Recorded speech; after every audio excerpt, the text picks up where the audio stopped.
Nós preparamos para você uma seleção dos melhores momentos do programa Ecocenado na segunda metade do ano passado. E começamos com o aniversário de 110 anos de nascimento do paisagista Roberto Burle Marx. Com o professor Luiz Pedro, visitamos ainda a 308 Sul, considerada a superquadra modelo do Plano Piloto de Brasília e que também apresenta jardins projetados por Burle Marx.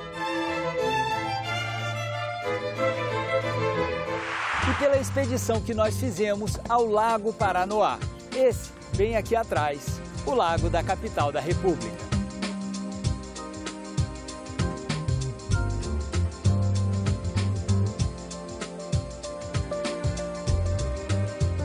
O Lago Paranoá ocupa cerca de 50 quilômetros quadrados, abraçando a cidade de norte a sul. Suas margens abrigam vários pontos turísticos da capital. Veja também, no zoológico, conheça os hábitos noturnos dos animais silvestres e aprenda como reaproveitar os resíduos de podas de jardim.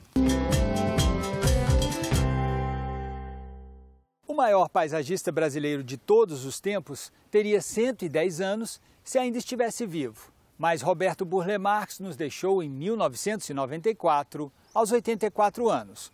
Para celebrar o seu aniversário, o Ecocenado revisitou a obra desse fabuloso artista que tinha, na natureza, a sua principal matéria-prima.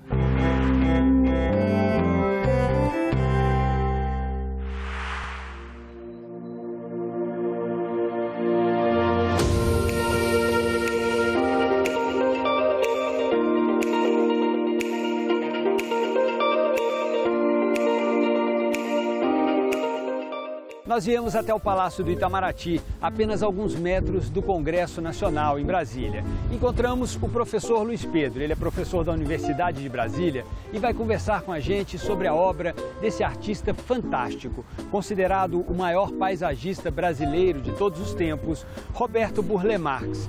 Professor, por que começar uma conversa sobre Burle Marx aqui no Palácio do Itamaraty? Olá, César. Bem, eu acho que o Palácio do Itamaraty é um ícone do paisagismo e da arquitetura de Brasília. Esse encontro da genialidade com Oscar Niemeyer da arquitetura e Roberto Burle Marx do paisagismo, ambos com uma obra, vamos dizer assim, protagonistas, atuando cenicamente juntos, é algo realmente muito inédito ao longo da história desses dois grandes gênios. Fizeram uma projeção do modernismo brasileiro no mundo inteiro. É impossível a gente pensar no Itamaraty sem o Meteoro, por exemplo, do Bruno Giorgio, né? E tem a própria obra do Roberto Burle Marx, de tapeçaria, que ele, na verdade, ele fez o projeto de uma grande tapeçaria que está na Sala Brasília, a sala de banquetes do Palácio, e que ele retrata justamente a questão do cerrado. Ele enfatiza a questão da presença das cores do cerrado, das texturas do cerrado nesse grande painel. O Palácio Itamaraty, ele não é somente uma questão artística, mas também tem um pé de visão na ecologia. Aqui, o Roberto Burle Marx, ele trabalhou basicamente 3 tipos de jardins. Ele fez a alameda de Buritis, que remete às veredas típicas do cerrado. Tem o jardim aquático, que é, sem dúvida, aquele que tem maior expressão. Mas também na entrada do palácio tem um jardim de sombra, que ele faz alusão à floresta amazônica.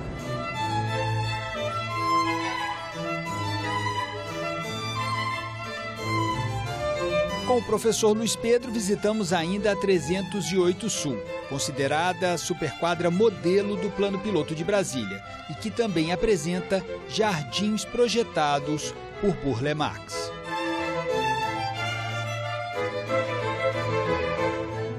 Professor, esse espaço aqui, com certeza, é um dos mais emblemáticos aqui dessa superquadra, não é? Sim, sim. Essa questão da presença da água sempre foi muito sensível ao Roberto Burle Marx, né? No próprio Itamaraty tem um grande espelho d'água e essa aqui seria uma versão residencial, local, né? De uso e contemplação das pessoas, para uma superquadra. É um exemplo também que é exceção dentro da confecção das superquadras de maneira geral. E é interessante perceber como ele pensou na complexidade.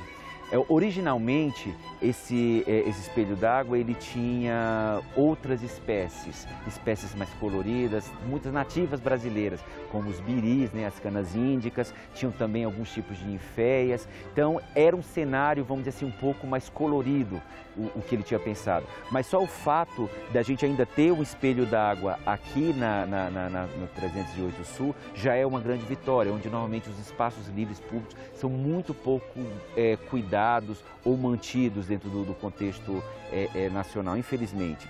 Aliás, a própria 308, mesmo sendo uma superquadra modelo, mesmo fazendo parte da unidade de vizinhança original e primeira, o paisagismo dela sendo assinado, tendo uma assinatura com o Roberto Burle Marx, é uma superquadra que tem muito pouco ainda em termos de conservação. Apesar de ser bonita e tudo, ela poderia ser mantida mais original.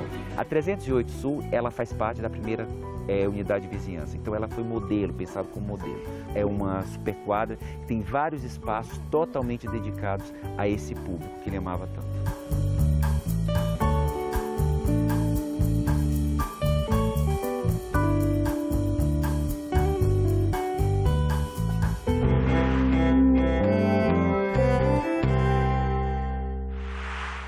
O Lago Paranoá é um dos ecossistemas mais importantes da capital federal. Com o repórter Rômulo Mazzocante, vamos conhecer de perto esse lago e entender o que deve ser feito para a sua preservação. Vamos conhecer o Lago Paranoá, um lago artificial criado junto com Brasília. As águas do Paranoá trazem vida à cidade e amenizam o clima seco do Cerrado, mas elas também guardam uma rica fauna e flora que vamos conferir neste passeio.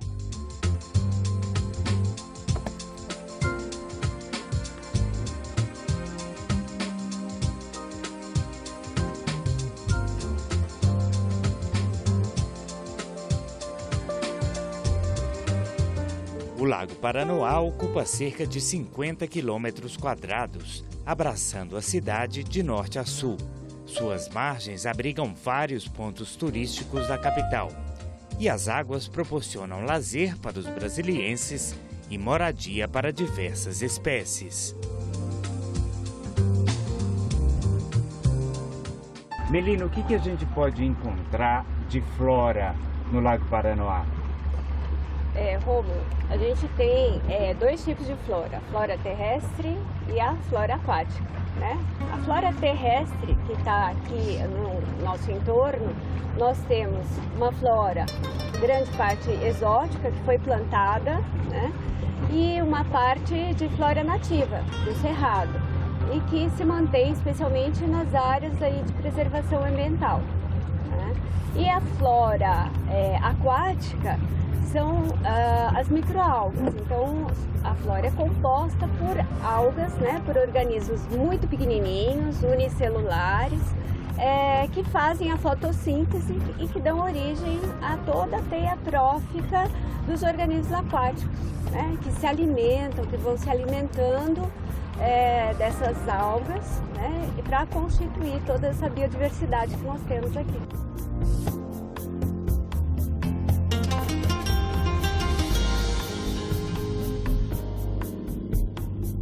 Fábio, quantas espécies de peixe existem no Lago Paranoá? Você tem os peixes anuais aqui, que são peixes que ocupam poças d'água, as áreas alagadas no entorno do lago, como o pirá Brasília, que é um peixe até símbolo aqui da região de Brasília, e algumas outras espécies desses rigolídeos, que são os peixes anuais, que vivem em ambientes de poça d'água. Fábio, além dos peixes, que outro tipo de fauna a gente pode encontrar no lago? É interessante que tem a fauna associada à ictiofauna, que são os peixes, né? Você tem biguás, aves, répteis, como jacarés aqui do lago. E tem anfíbios, então a diversidade de anfíbios que ocupa essa porção também aquática, né? E além disso os mamíferos, né? Você tem a lontra, que é um mamífero aquático especialista em peixes, e nós temos a população de lontra aqui no Lago Paranoá. A gente tem as capivaras, né, que tem sido motivo de atenção, né, devido a algumas populações de capivaras que aparentemente estão abundantes. Então, às vezes, pode ser um indicativo de desequilíbrio ambiental, né? Elas estão ou com oferta de alimento demais ou falta do predador natural. Mas é uma fauna que utiliza justamente esse ambiente aquático em busca de recursos, né, de abrigo. Então essa grande diversidade de peixes aqui, inclusive peixes exóticos que foram introduzidos aqui, acaba mantendo essa fauna aqui na região do lago, né? E depois desse passeio de barco, vamos ver de perto o que guardam as águas do Lago Paranoá.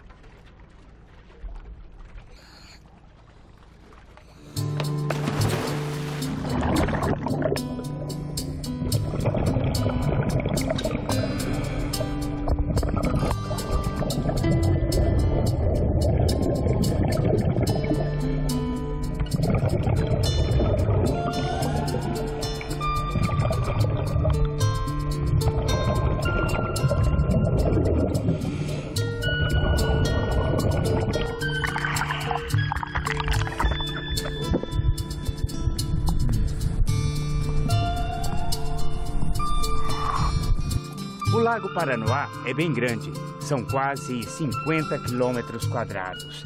Nós vamos conversar com Michel Medi, ele é mergulhador profissional e foi ele que me acompanhou nesse mergulho. Ele vai contar pra gente o que a gente pode ver mais embaixo do lago, além dos peixes. Bom, além da vida que a gente tem aqui, a gente tem um pouco da história de Brasília. A Vila Mauri, que foi o primeiro assentamento dos primeiros pioneiros que chegaram em Brasília.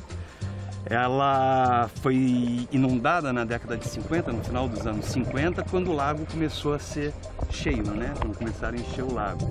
Os vestígios dessa vila continuam todos embaixo d'água.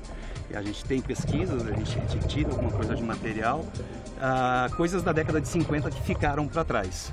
É onde moravam os candangos? Exatamente, os primeiros candangos, a primeira localidade deles foi próximo ao Yacht Club. Com o passar do tempo, os mergulhadores foram se movimentando e hoje a gente tem algumas coisas diferentes no lago. A gente tem uma Kombi muito antiga que está debaixo d'água. A gente tem um ônibus debaixo d'água.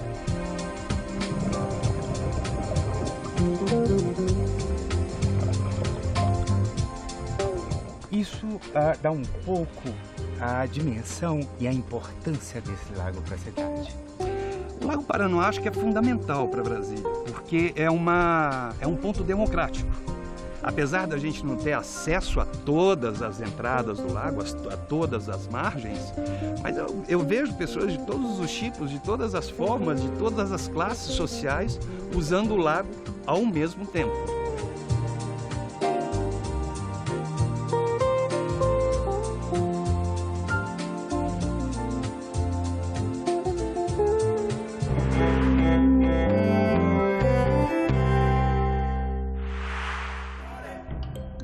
Encontrado no norte de Minas Gerais e no sul da Bahia, o mico-leão de cara dourada é um primata endêmico da Mata Atlântica e só ocorre no Brasil. Bem ativo durante o dia, de noite dorme nos troncos ocos das árvores. A coloração do corpo é negra, mas a pelagem da face, das mãos e da ponta da cauda é dourada. Vivem em grupos de 2 a 11 animais, com uma dieta baseada em insetos e frutas, o que faz deles ótimos dispersores de sementes. Em risco de extinção, o mico-leão de cara dourada é ameaçado principalmente pela destruição da Mata Atlântica. Bothrops itapetininguê, conhecida como cotiarinha, é uma serpente endêmica do Cerrado e das áreas de transição da Mata Atlântica. Da família Viperidae, a espécie possui uma cor que vai do marrom claro ao escuro. Tem pele áspera, com escamas que lembram casca de arroz. Chegam a ter 60 centímetros de comprimento. As fêmeas são maiores que os machos, que têm caudas mais longas. A espécie é peçonhenta. Tem 2 presas inoculadoras de veneno no maxilar superior, que se projetam quando a serpente abre a boca. A cotiarinha identifica a presa por meio da fosseta loreal, um orifício capaz de identificar variações mínimas de temperatura localizado entre a narina e a boca. A cotiarinha está em risco de extinção.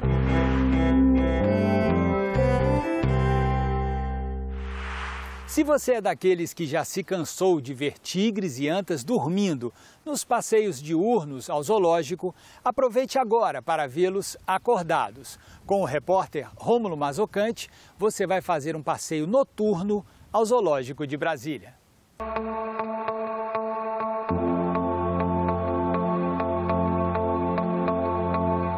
Alguns animais gostam de ficar acordados à noite. São espécies de hábitos noturnos. Para que as pessoas possam conhecê-los melhor, o Zoológico de Brasília criou um roteiro orientado de caminhada que começa às 7 horas da noite. E nós vamos percorrê-los juntos agora.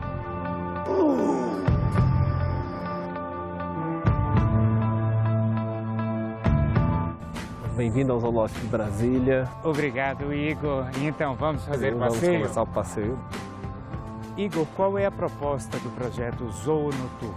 O Zoo Noturno surgiu há cerca de 12 anos e ele tem o intuito de apresentar aos visitantes os hábitos dos animais que são mais ativos durante a noite. Pessoal, nesse recinto a gente tem um macho e 2 fêmeas de jacaré do Pantanal e várias espécies de quelônios do Brasil.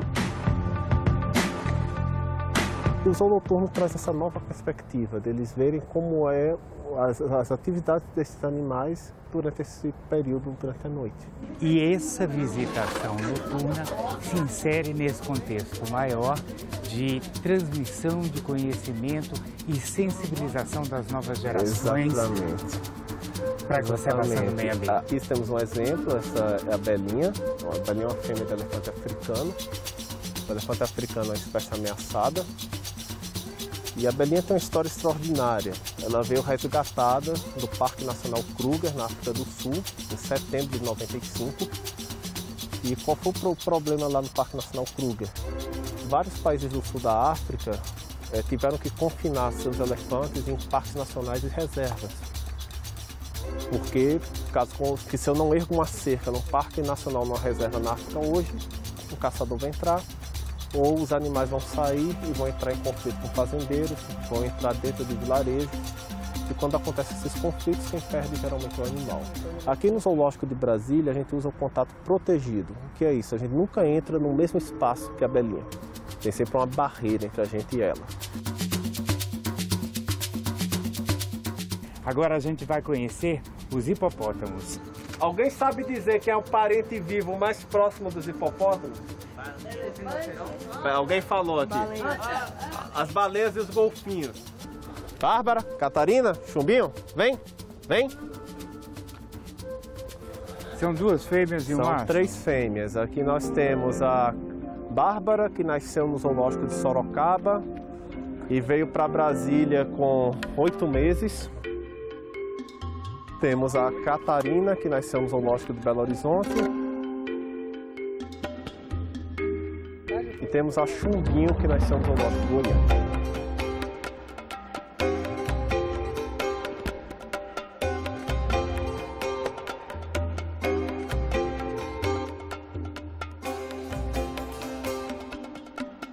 Agora eu vou fazer aqui uma demonstração do treino por reforço positivo. Boca, Catarina. Fica, fica, fica. Fica muito bem.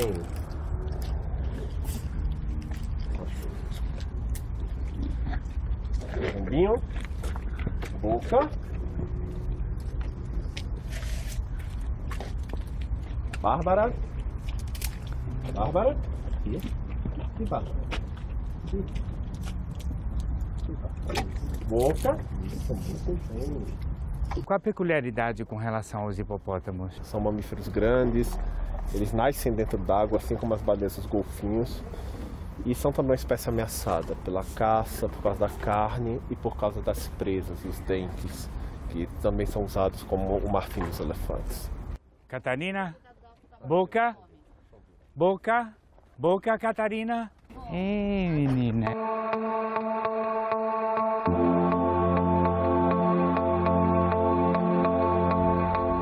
Igor, a girafa de onde veio? A Yasa nasceu no Zoológico de Belo Horizonte, é uma girafa sul-africana, tem 15 anos de idade.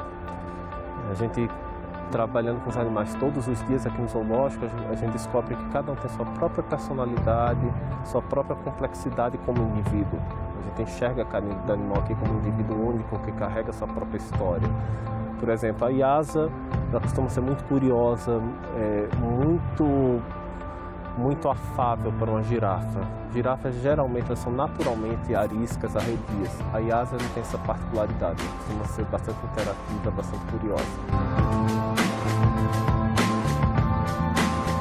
Nós procuramos desenvolver aqui no Zoológico de Brasília uma relação pessoal com os animais, uma relação de confiança.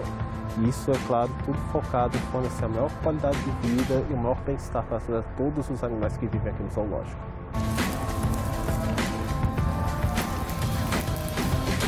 São antas nativas do Planalto Central. Na verdade, ele veio do interior da Bahia, ela veio da Chapada do Diamantina.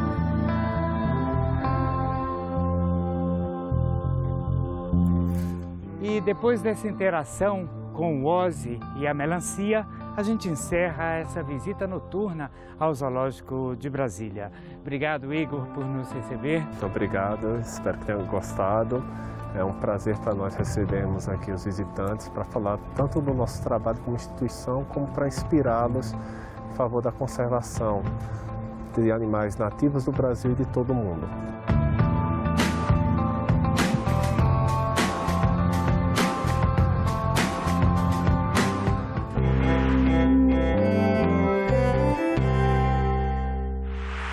O reaproveitamento de resíduos é um dos princípios da Política Nacional de Resíduos Sólidos. Em 2013, o Ecosenado mostrou uma proposta de compostagem com podas de jardim, seguindo esses preceitos. No ano seguinte, em 2014, a nossa reportagem ganhou o Prêmio Sebrae de Jornalismo. No ano passado, decidimos voltar ao sítio Pura Vida, o mesmo que visitamos em 2013, para ver se o trabalho continuava a ser feito.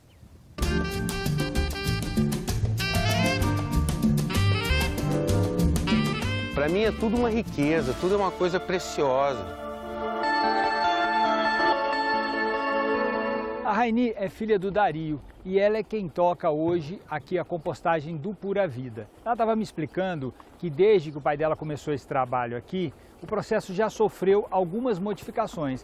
Quer dizer, Raini, aquilo que a gente mostrou em 2013, a compostagem de podas de jardim, hoje já mudou um pouco aqui no Pura Vida, não é isso? Mudou bastante. Hoje a gente trabalha inserido nessa lei de resíduos sólidos e a gente trabalha processando 4 toneladas por dia de resíduo de restaurante. Então a gente utiliza as podas de jardins ainda, mas a gente combina com o resto de alimento dos restaurantes.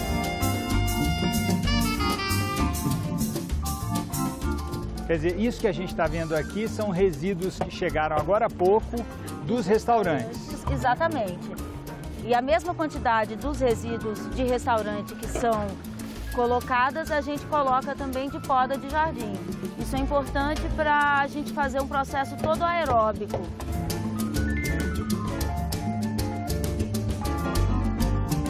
Quer dizer, esses resíduos estão sendo postos aqui nessa leira, não é? Que é uma espécie de um depósito a céu aberto, né? Exatamente. E aí eles vão ficar quanto tempo? 5 meses, de 4 a 5 meses eles ficam nessa leira. Depois disso, a gente distribui essa leira em pequenas leiras e ela vai ficar por volta de 1 mês aqui, que era o modelo antigo de leiras que meu pai utilizava, com aquele revolvedor, que é uma máquina que ele desenvolveu aqui no pátio. Depois disso, ela vai virar um adubo maravilhoso, um fertilizante orgânico de primeira qualidade. Mas aí, aqui a leira já diminuiu muito de tamanho. Já diminuiu muito de tamanho, ela perde 80% do volume dela depois desse processo.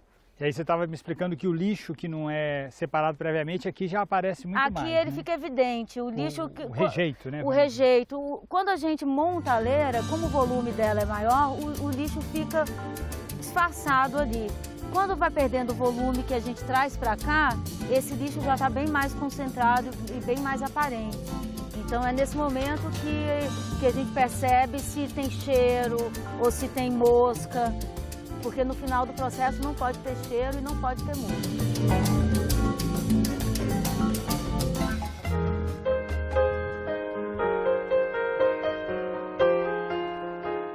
Aí, Rainy, depois dos canteiros do lado de fora, o material vem para cá, para as minhocas, é isso? O material vem aqui para o minhocário e aqui ele passa pelo menos mais um mês, até a gente conseguir o humus de minhoca.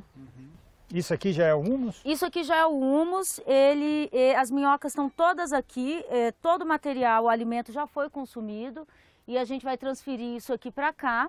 O alimento novo está aqui embaixo e a minhoca sai daqui buscando alimento novo lá embaixo. O humus de minhoca hoje é o nosso principal produto, é o produto que demora mais tempo, o processo mais longo aqui no pátio.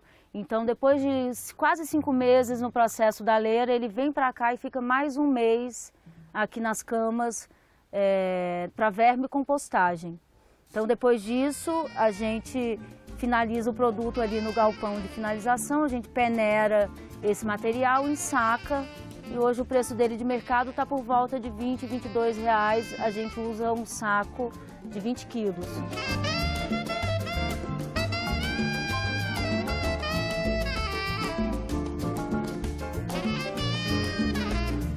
E aqui, gente, fazer um processo de reprodução dessas minhocas, sabe? Você consegue, com um pouquinho de conhecimento, entender o que é o ovinho dela e separar esse ovinho para fazer um berçário de minhocas. Aqui elas, ó. Aqui no pátio do Pura Vida a gente termina mais uma edição do Ecocenado. Em março a gente volta com mais reportagens inéditas para você. Até lá!